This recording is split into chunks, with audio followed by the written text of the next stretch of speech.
We definitely will not. Why not? We do what we want to. Hey, welcome back to the What's a Bit podcast with your host, Tyson ADHD Purcell.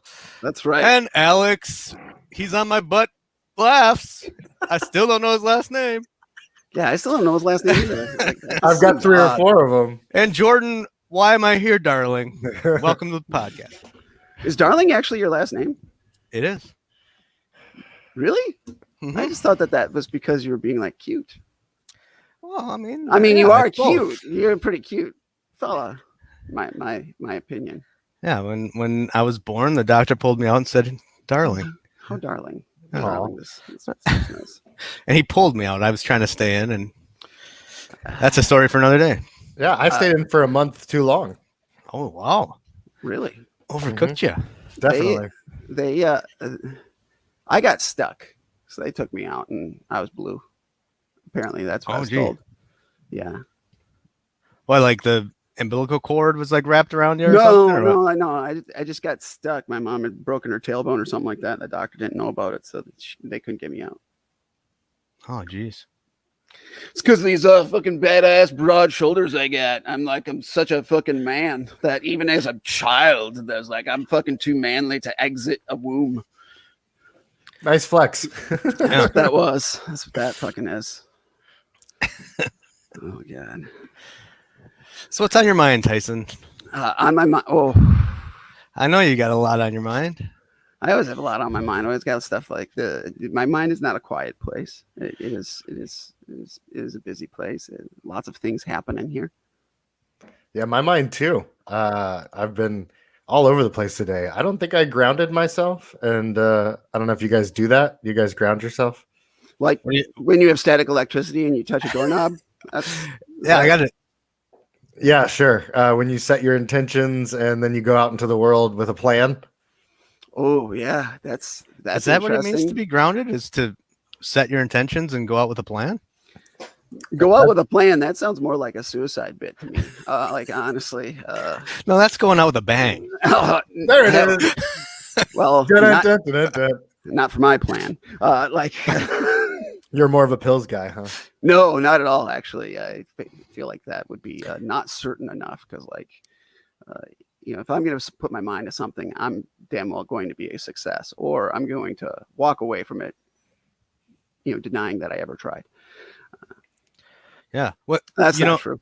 There was this old man, this old farmer man, that in Nebraska. I lived in Nebraska for a short period of time. And there's this old farmer man that took us aside and he says, he just said it, boys, you want to know what a leader is? A leader is a man with a plan. And that's it. Man with a plan. A man with a plan. That's a leader. This is a true story. This actually happened. It's a very true story. Yeah.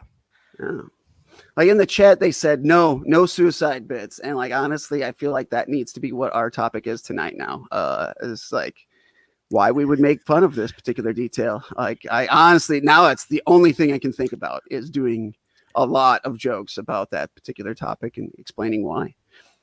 How do we snap you out of it being the only thing you're thinking about? Is there a trick?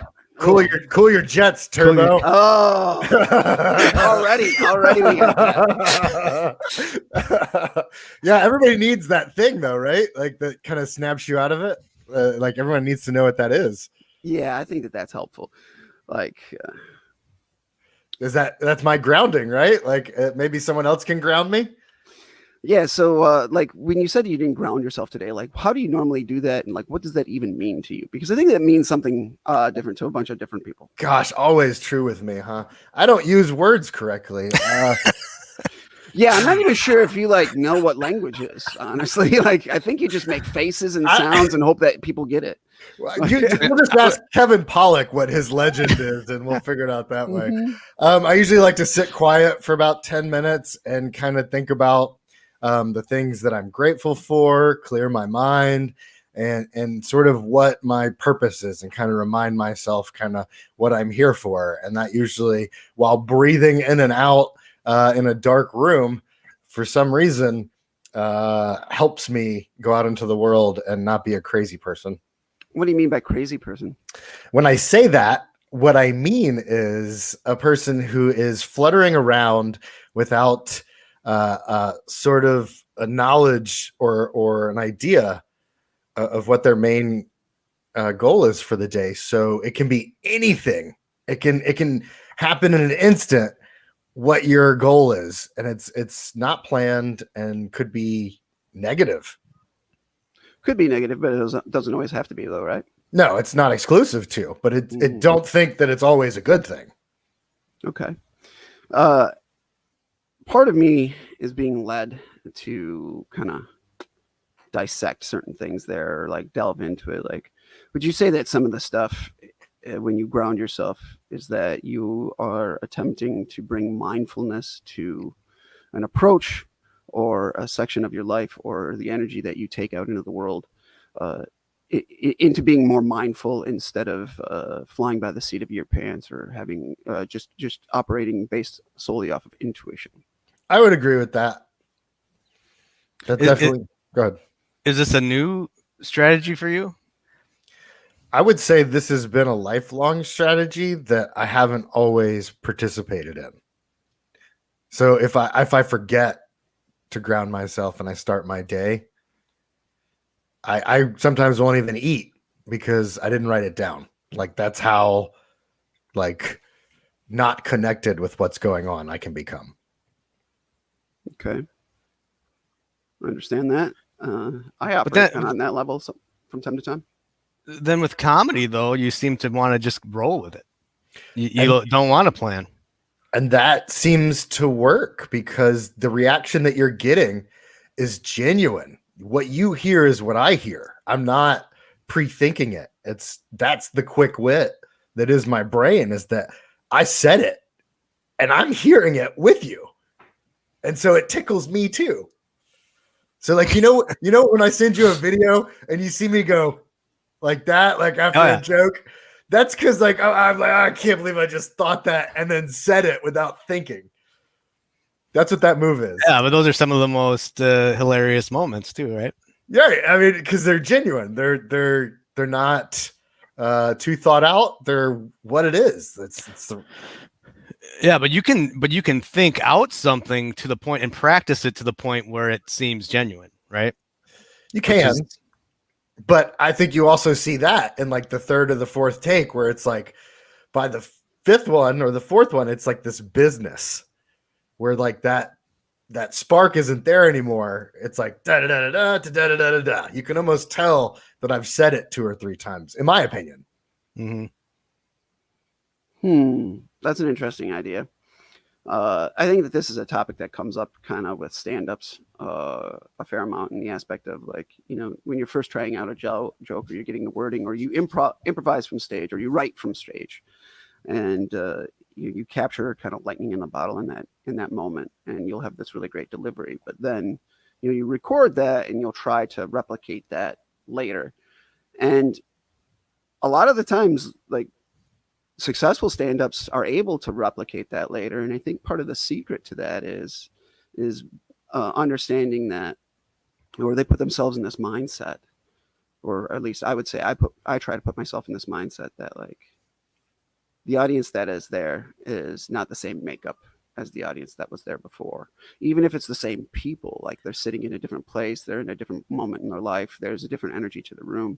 So there will be like a certain level of interaction. And like, while I may know what I'm going to say and I may be presenting it in a certain way, it's still up to me to like try to read my audience and adapt to the moment.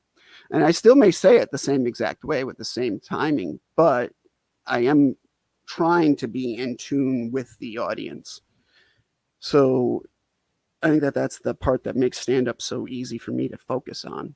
It is an easier aspect for me to become entranced with or hyper focus on, and you feel like I can do a good job, because every time you go up to do it, it's performance art, and you know, it's alive for that moment, and the people who were there got to see it, and the people who weren't won't. That's the beauty of performance art, is that Yeah. it's only these little moments, and they will either live in your memory or they won't.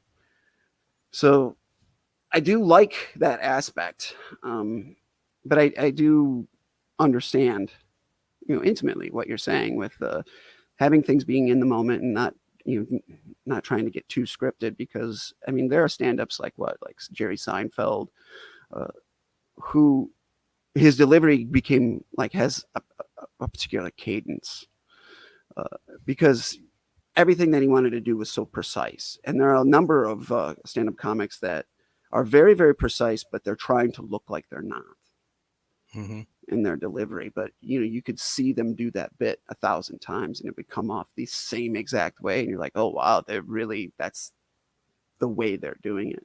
But then you see other comics who can be a little bit more in the moment. And even though they're saying the same joke, it seems like it has a new life because it's in that moment. Yeah. Yeah. I'm reading Jerry Seinfeld's book. Is This Anything? Just like a compilation of all this stuff. And in like the introduction, he wrote a sentence that I thought it was interesting, because I sent it to Alex because it was like his mantra for this year. It was like almost verbatim, accept over expect Jerry Seinfeld kind of phrased it differently, but it was the same exact thing basically. And I texted Alex like, isn't this your mantra? Because that was kind of his how he summed up, like, this is how you got to be as a stand-up comedian. You have to accept.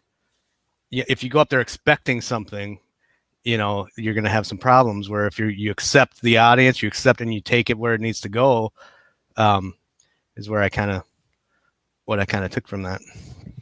There's a question in the chat right now. It says, like, how do you read an audience? Just a response? If you're not speaking to them, what's the trick? Genuine question. So that's an interesting statement there. Like, well, you read an audience by paying attention to them and working off of what they're giving you. And when it's in a dark room, you can only really see like the first few people in the chair, but like your performance starts before you're on stage. You're starting when you're at the back of the room and you're listening to the comic before you, or you're just listening to the conversation of the people in the room if you're the opener, and you're getting a sense for the room. You turn on things like empathy. You use whatever deductive reasoning you have. You become one with the audience as much as you can through any different senses that you have. But sometimes you also just read what they have to say. So for instance, if I'm doing like a podcast and someone says, no, don't do the suicide jokes, I'm feeling very shut down by that. I don't like it. Comedians are very hypersensitive to the audience.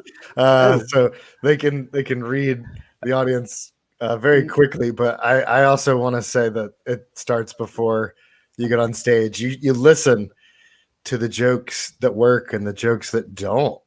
And you can almost use that as your information. So you can steal kind of the theme of a joke and be like, I'm not going to talk about flip-flops. And exactly.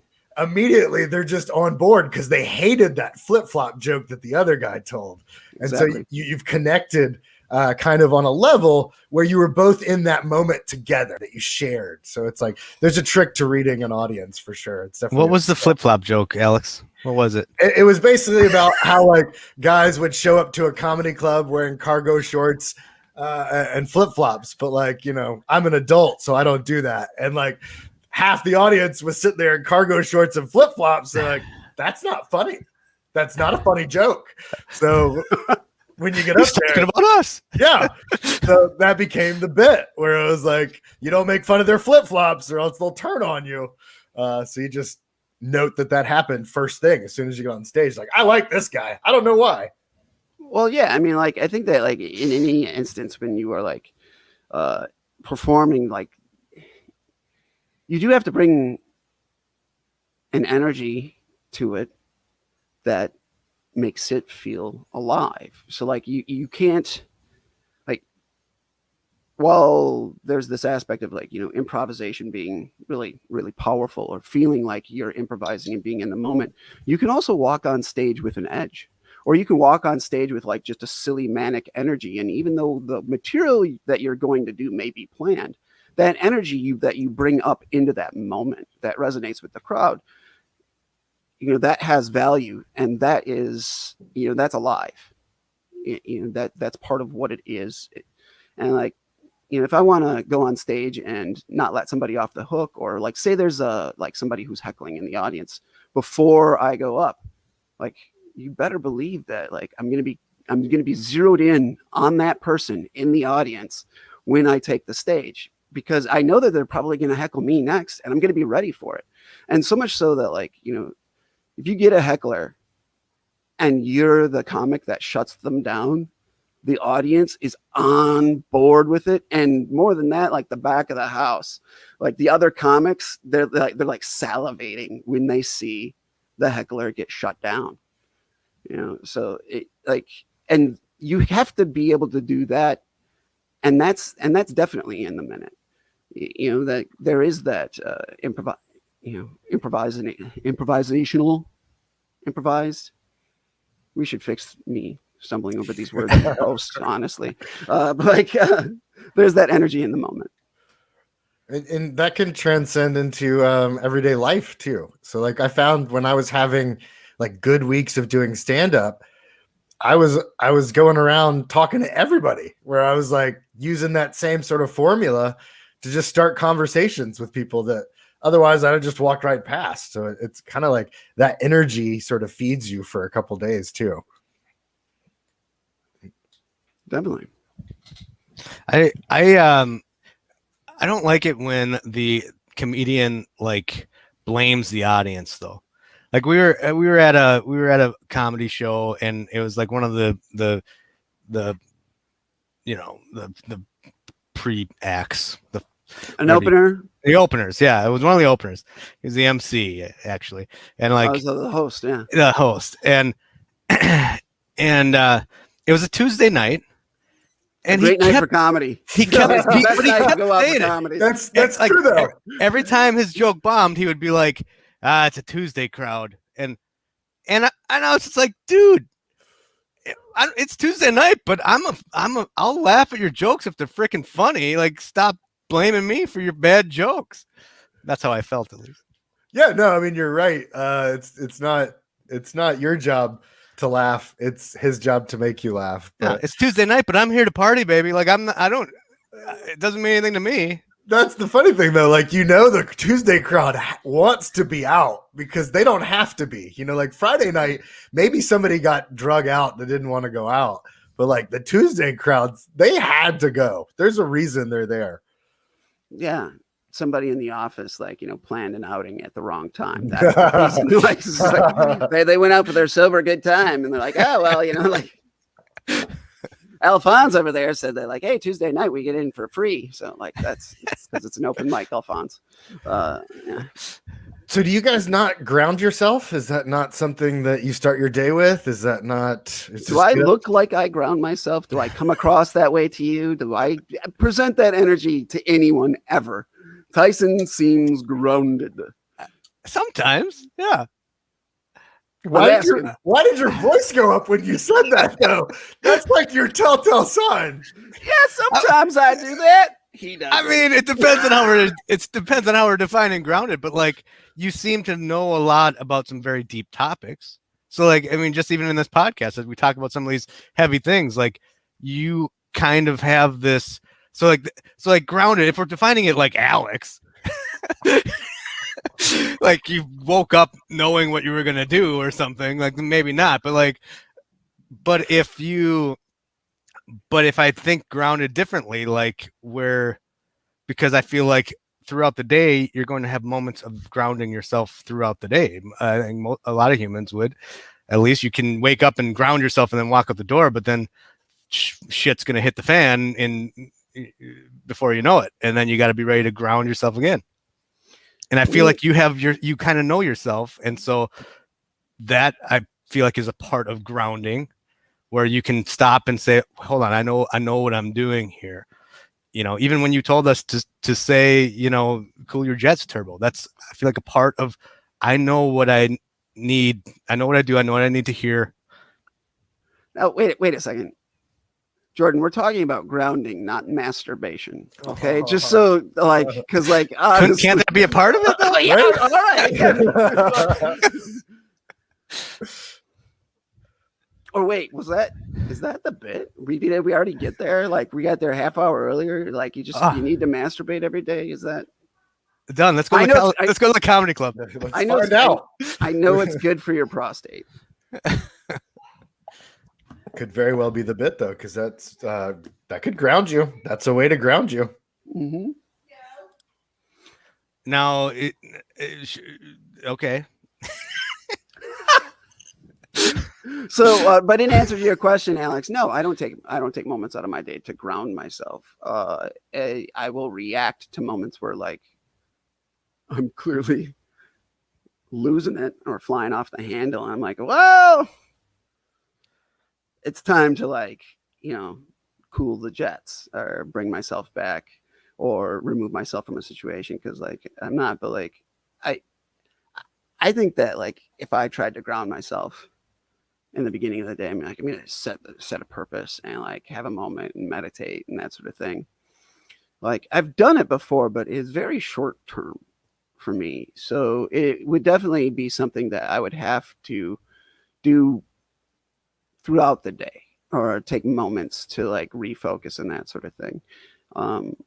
It's stuff that I think that I have done before where I've taken moments, but I don't like mindfully start my day with, I'm going to start off grounding myself. Because like sometimes I start off my day and I just open my eyes. I'm like, I don't even want to get out of bed. Like, why do I even care? Why do I even fucking care if I accomplish something or if I go out into the wild or go out to interact with people and I'm a silly person who comes across like a psychopath? Why do I even give a shit about that? Like, I don't even want to get out of bed right now. Like, so do I do it? Not really, because it's usually like there's a lot of moments before that. So when you're feeling that way though, like when you're in that type of a morning where you don't even want to get out of bed and you think, what's the point of accomplishing anything? Do you do anything to try to talk yourself out of that, or do you just kind of accept that at that point? I just accept it because it's not going to go away. And I can shut my eyes and go back to bed, but like when I open my eyes again, it's going to remain. Like that's kind of my norm. So me trying to not face it or trying to, delay making a choice, delay taking action, or to just avoid it. It doesn't make it go away. It's always there. It's always there. So yeah, I have to. So maybe Alex, you are right. Maybe that is me grounding myself is when I take that moment and I'm laying flat in bed. I don't walk into a separate room and like take a couple of breaths and like mindfully think about what I'm going to do in that day. I just stare at my fucking ceiling and say, it's not going to get any better. Right. Have you tried melatonin?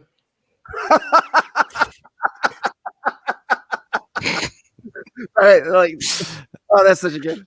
Yeah. No, I think your affirmation is whatever that is, and I think that's something that I've taken from Jordan as well. As before I get up, I have my things that I say to myself every day now, and it's been.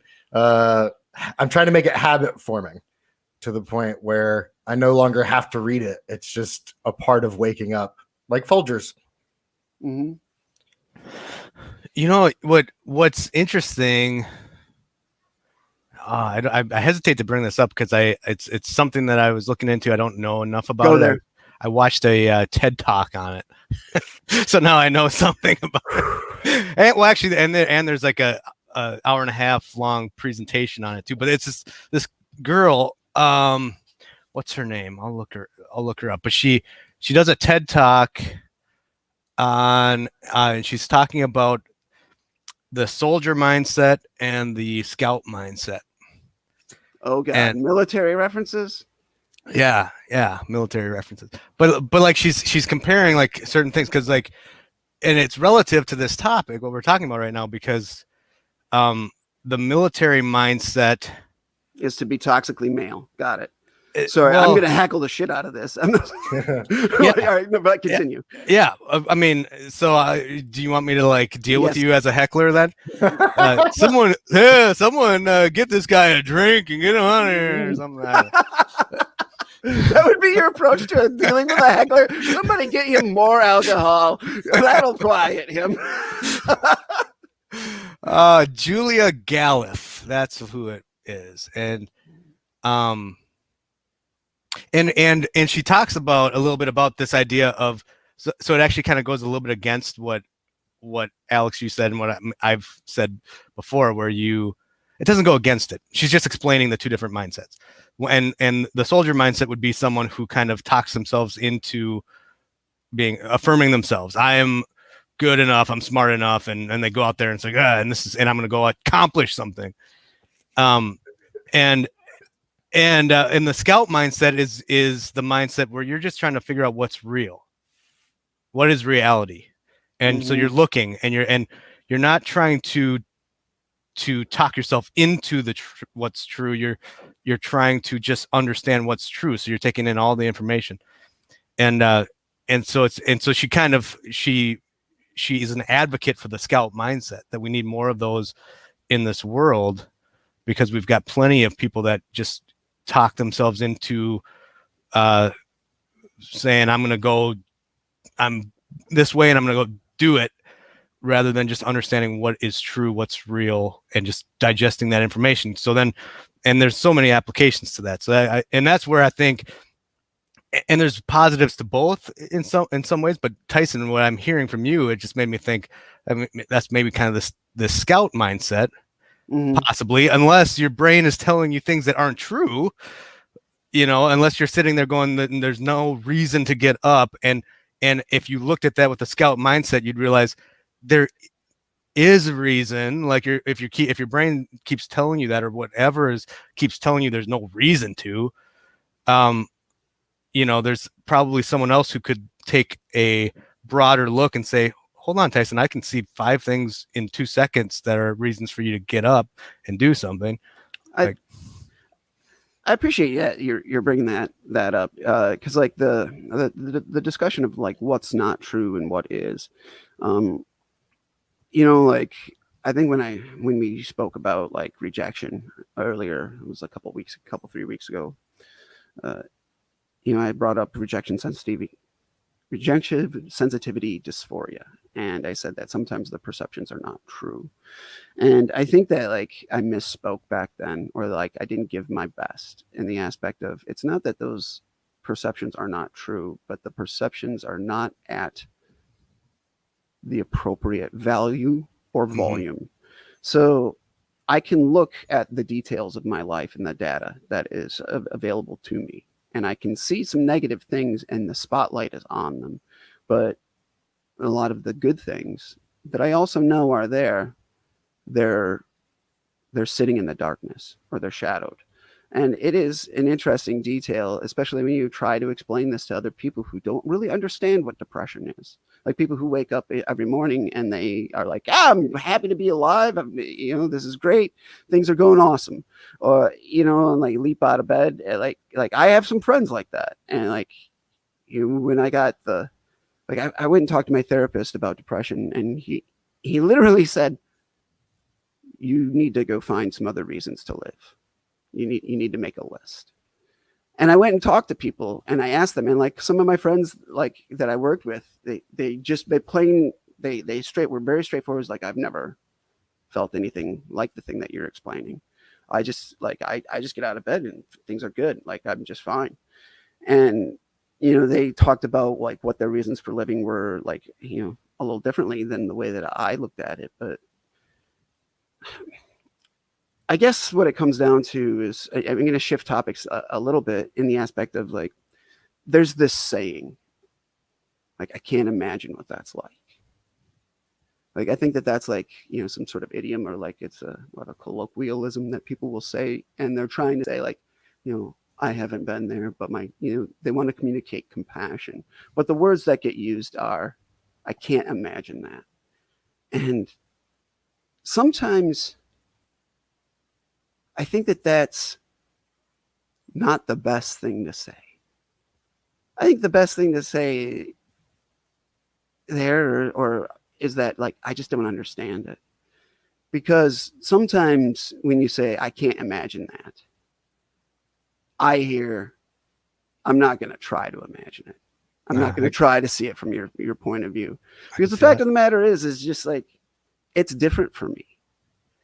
And like there are times when I interact with people or they'll say stuff like, you know, Ty, how are you doing today? I'm like, oh, I'm fine. And they go, oh, just fine? I'm like, look, no, fine's good for me. All right. Like I like being fine. There are so many moments in my life where I blew up my life because I was chasing this feeling of happiness and I just didn't understand that like no, having some moments of fun was pretty good for me. Can I ask a question? Yeah. Would you feel better if you told me a story and I said, I know exactly what you're going through? Mm-mm. And then to that, Alex, and then I know exactly what you're going through. My brother, and start telling your own story. Correct. So is that better? It depends. I think it depends on what type of the story is, because like sometimes you do want to hear that, like I think sometimes it is comforting when somebody says, "I've been there." But like I do think that like the statement of "I know exactly what you're going through" is also a misuse of terms because you don't know who I am. Mm-hmm. You know what it's like to be where I'm at, but you don't know exactly. That's the misinterpretation of the "I don't know what you're going through." Mm-hmm. Right. That's when let's say if I were to say that, I have no idea what you're going through, but I'm there for you is my way of saying like I appreciate you as a person and your feeling. I can't even fathom what it is to be in your situation because I haven't been. But that doesn't mean that I'm discrediting that.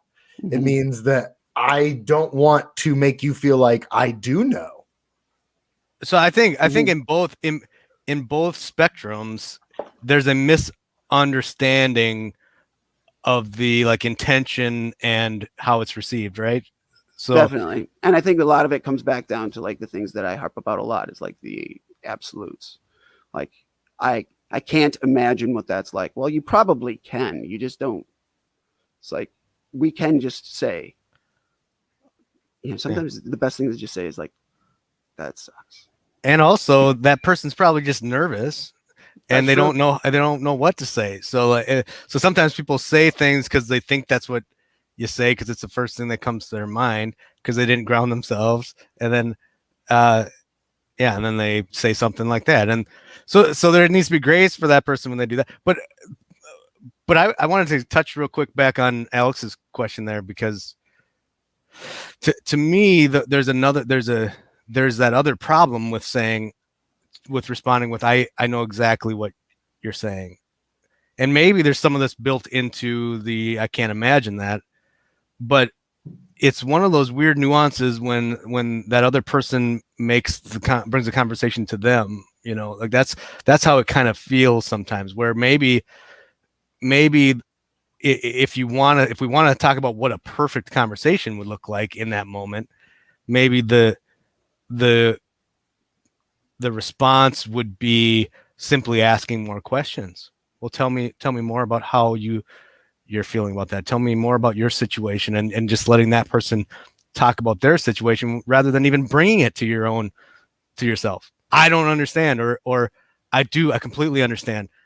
Like there's just this, I think there's a lot of people, I think we all do this at different times where your response, I think it comes from a place where you want to connect with that person. So you're thinking, I'll connect with them if I tell them something about me that then connects us together, when really maybe just show that you're more interested in that person.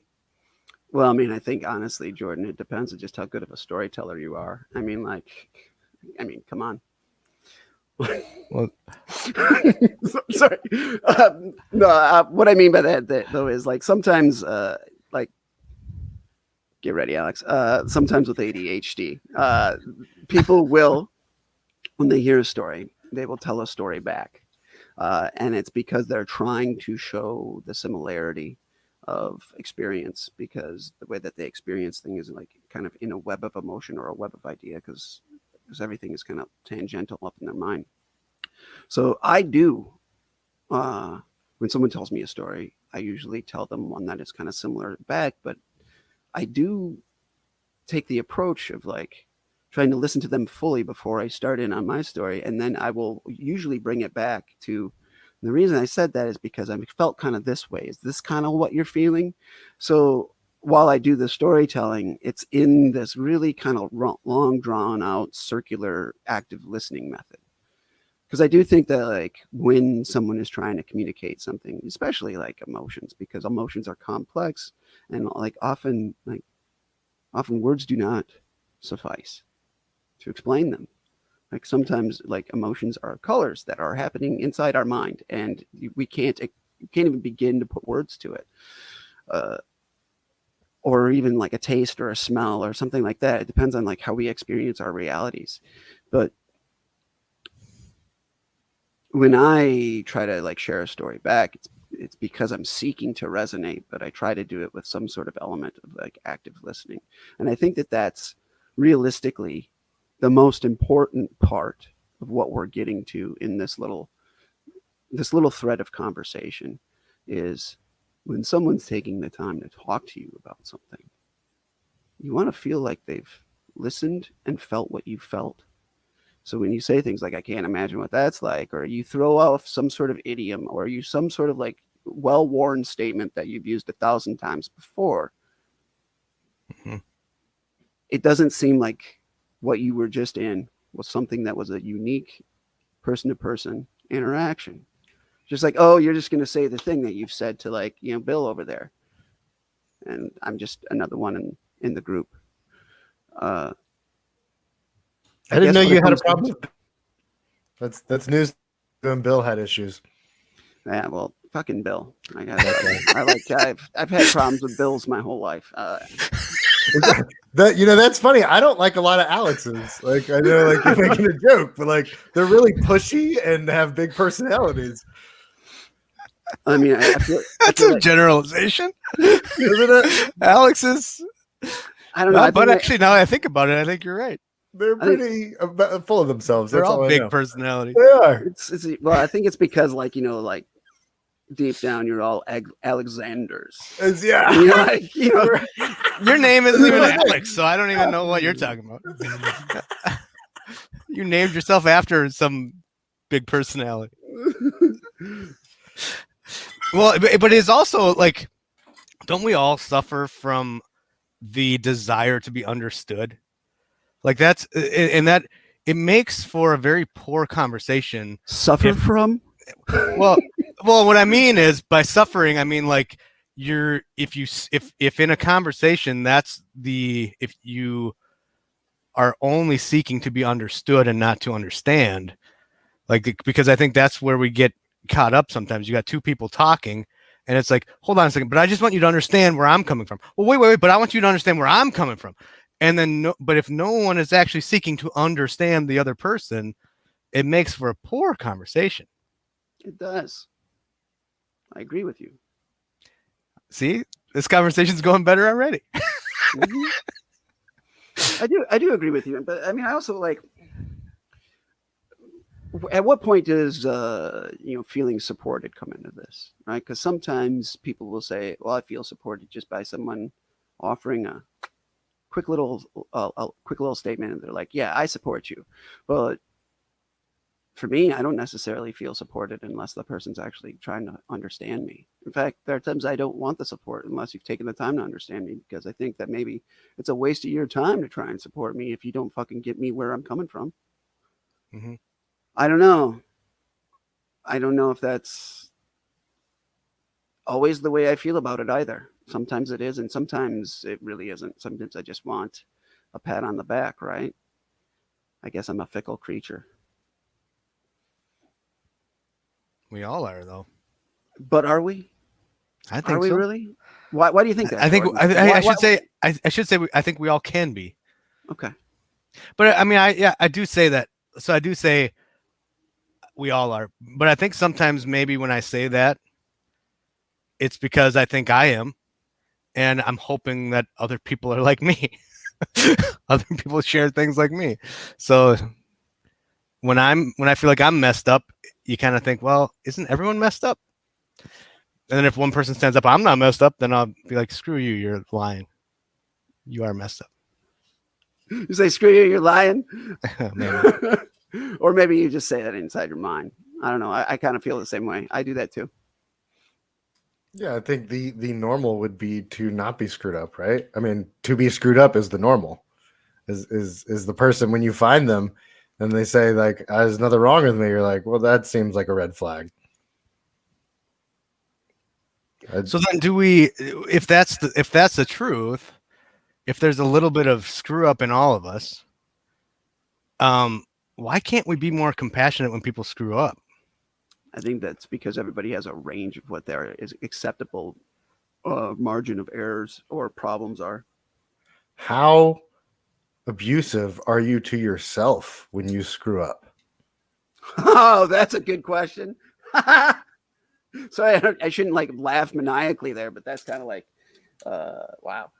So you're going to project even like an eighth of that onto somebody else when they screw up, and it's still, even with grace, because of the amount that you speak to yourself with that tone, you would never talk to another person that way.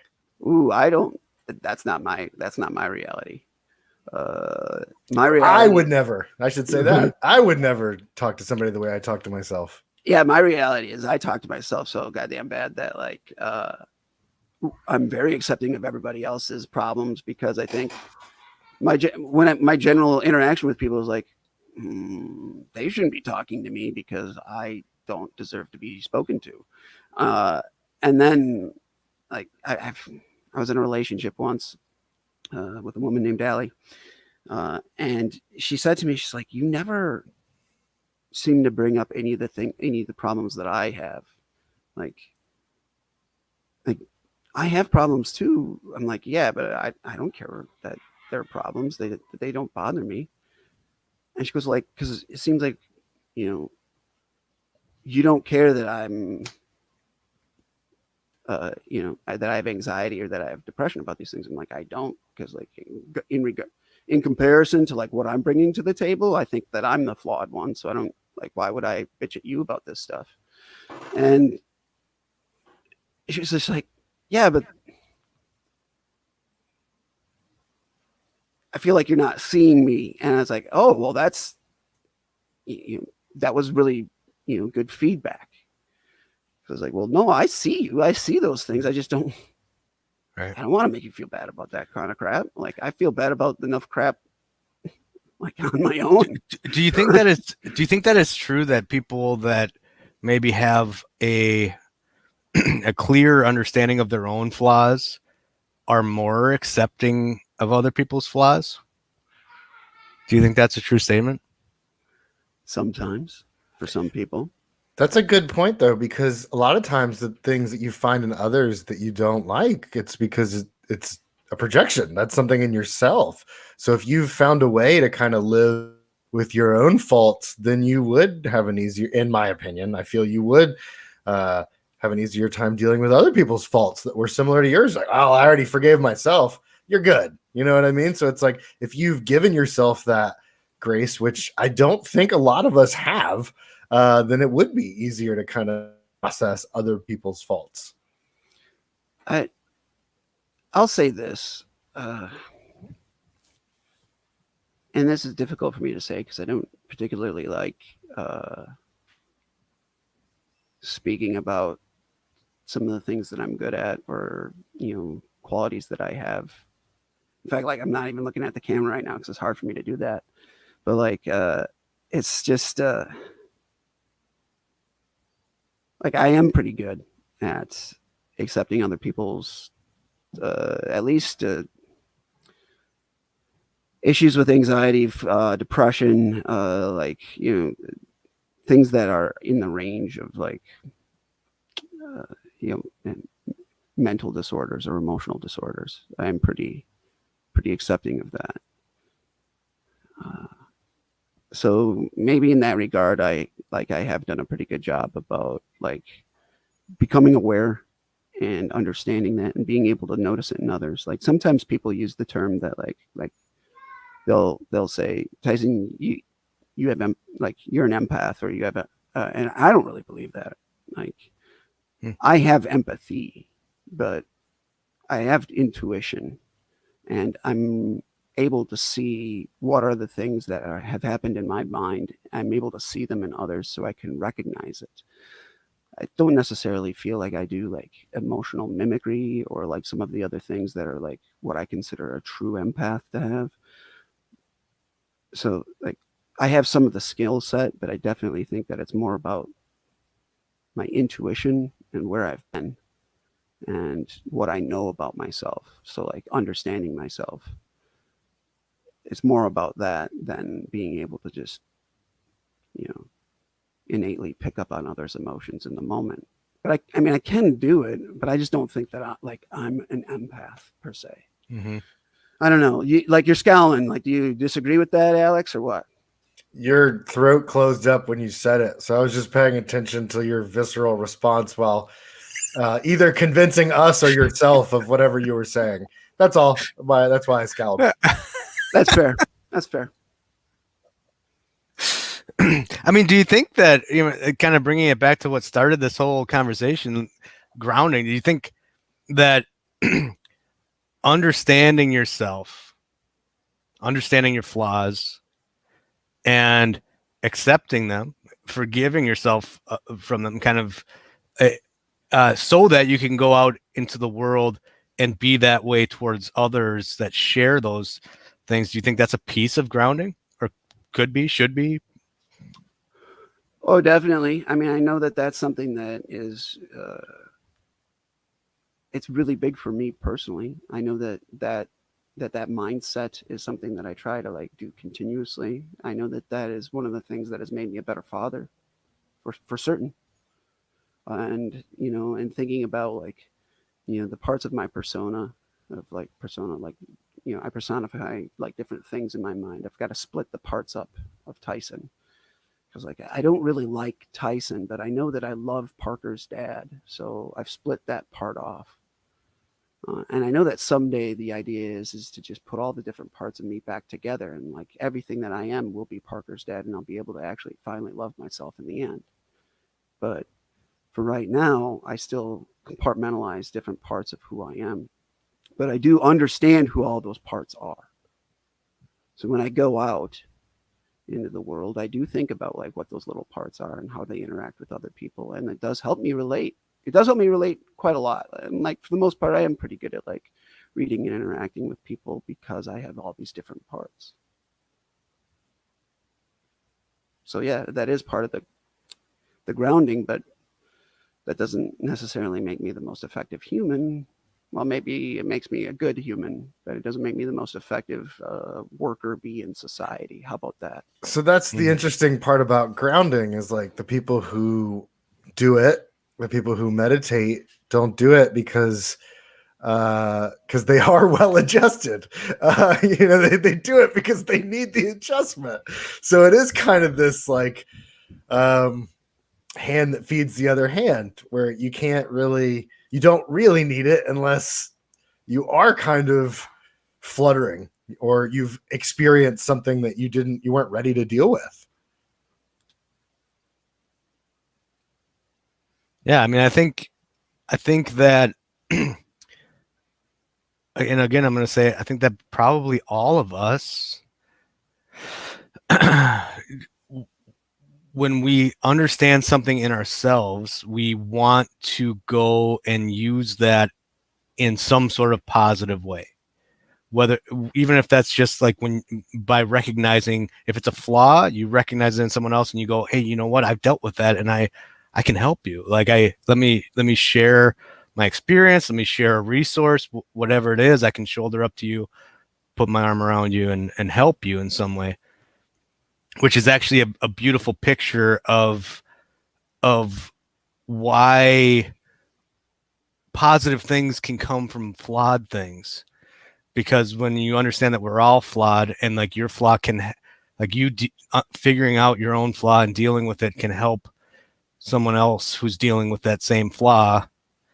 And I don't even know if flaw is the right word. I keep saying it, but like whatever your experience is, like you can now help someone with that.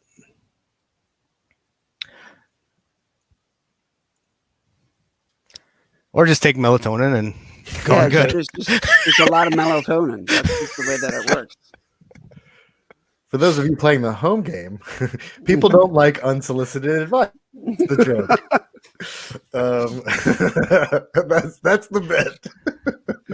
That is the bit, right? Like the unsolicited advice, because like we haven't even like necessarily got into that, but I mean,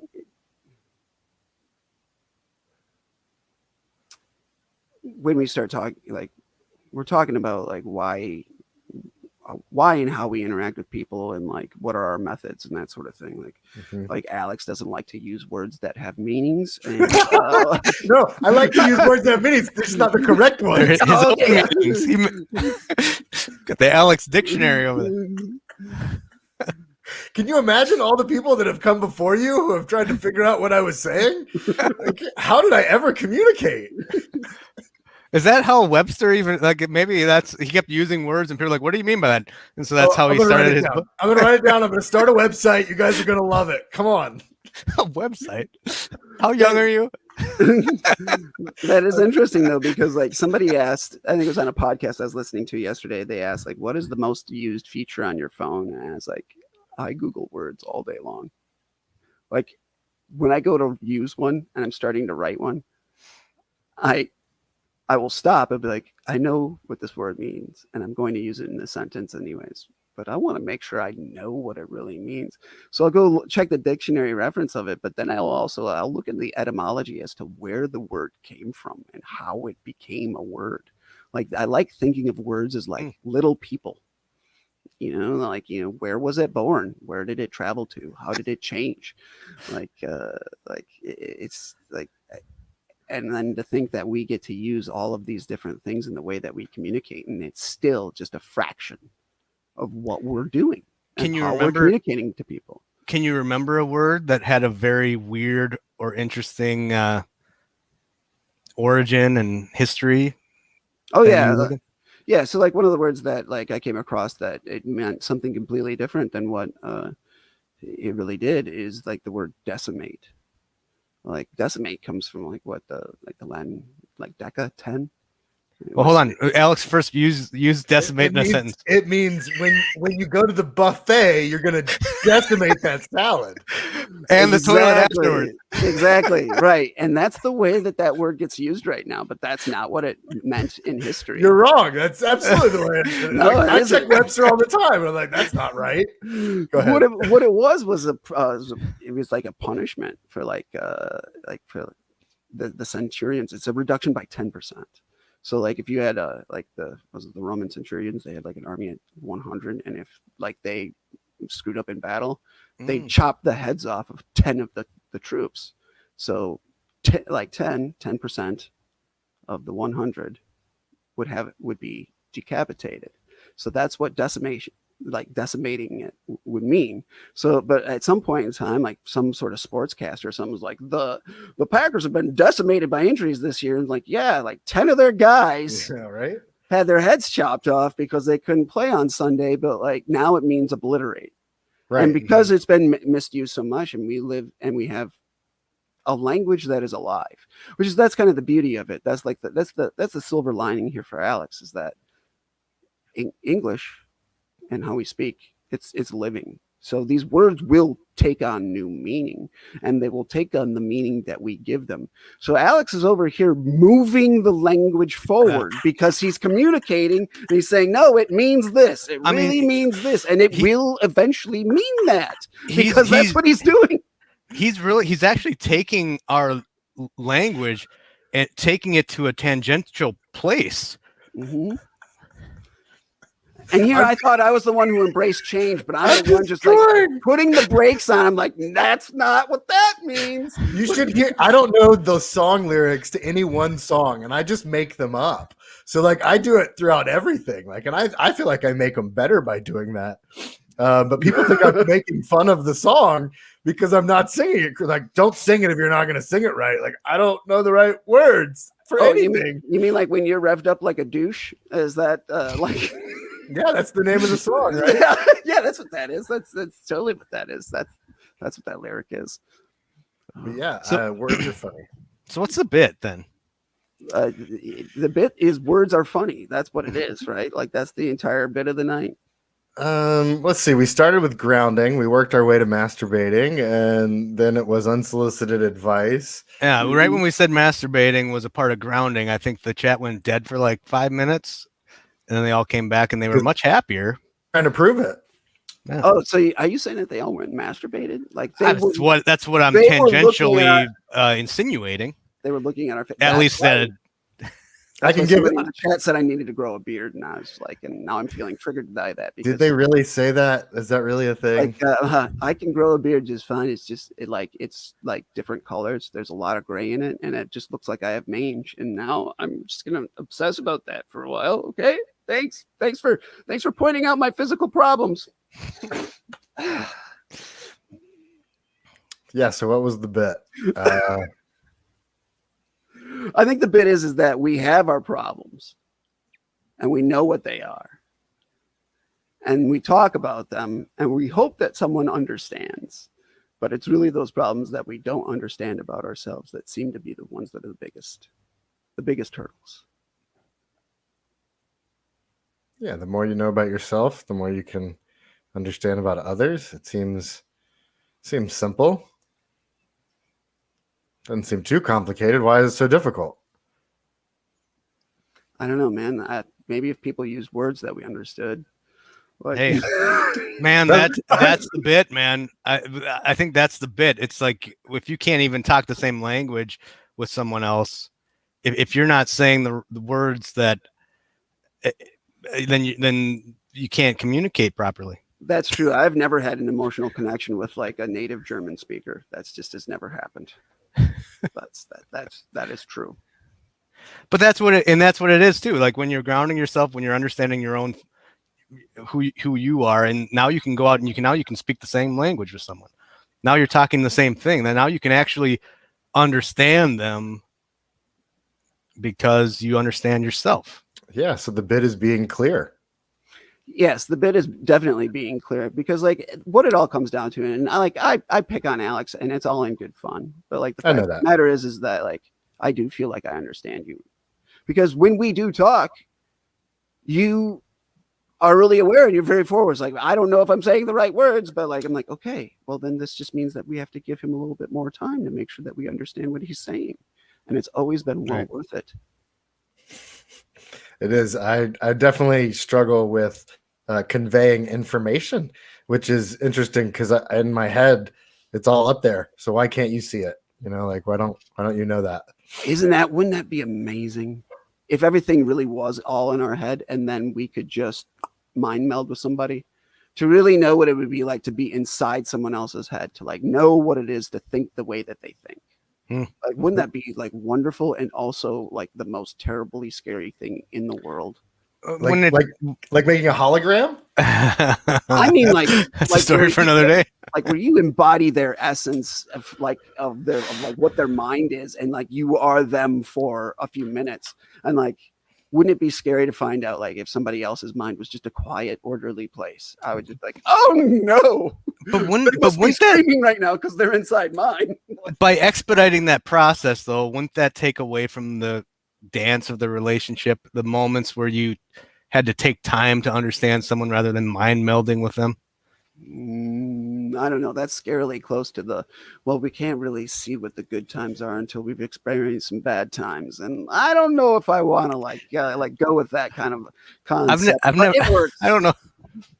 It's the intimacy and vulnerability. That's the part that you're missing. That's the part. You're right. It is the taking of the time. Mm-hmm. You're right. I see that point. You're right, Jordan. I love you, Jordan. I love you guys. Oh, I love you guys. I just said I loved Jordan. I said what I said. I love you guys. So it's not really about you two. But I love you too, Alex. All right, That's look, we fair. can be done with this podcast now, right? Cool. We'll Said see you that guys really next 5 week. times.